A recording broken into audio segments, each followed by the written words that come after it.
ಈಗ ನಾವು ಬಂದಿರುವಂಥ ದೇವಸ್ಥಾನ ಕಾಟೇರಮ್ಮ ದೇವಸ್ಥಾನ ನೋಡಿ, ಹೊಸದಾಗಿ ಮಾಡವ್ರೆ. ಒಂದು ಚಿಕ್ಕದಾಗಿ ದೇವಸ್ಥಾನ ಇತ್ತು, ಈಗ ಡೆಮೊಲೇಷನ್ ಮಾಡಿ ಹೊಸದಾಗಿ ಕಟ್ಟವ್ರೆ.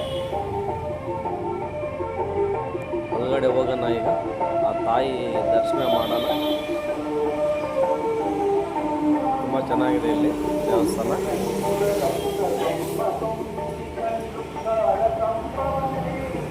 ನೋಡಿ, ತಾಯಿ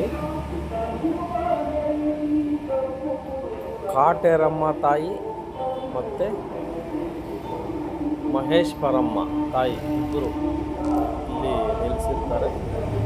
ತಾಯಿ ದರ್ಶನ ಮಾಡೋಣ. ನೋಡಿ, ಈ ತಾಯಿ ಬಂದ ತಕ್ಷಣ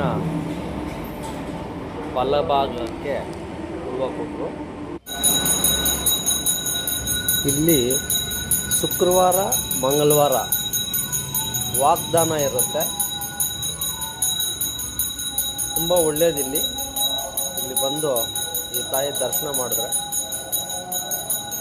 ಅಮಾವಾಸ್ಯೆ ದಿವಸ ವಿಶೇಷ ಪೂಜೆ ಇರುತ್ತೆ. ತುಂಬ ಚೆನ್ನಾಗಿರುತ್ತೆ. ಇಲ್ಲಿ ಈ ತಾಯಿನ ದರ್ಶನ ಮಾಡಿ, ಕಾಟೇರಮ್ಮ ತಾಯಿ ಮತ್ತು ಮಹೇಶ್ವರಮ್ಮ ತಾಯಿ ದರ್ಶನ ಪಡೆಯಿರಿ.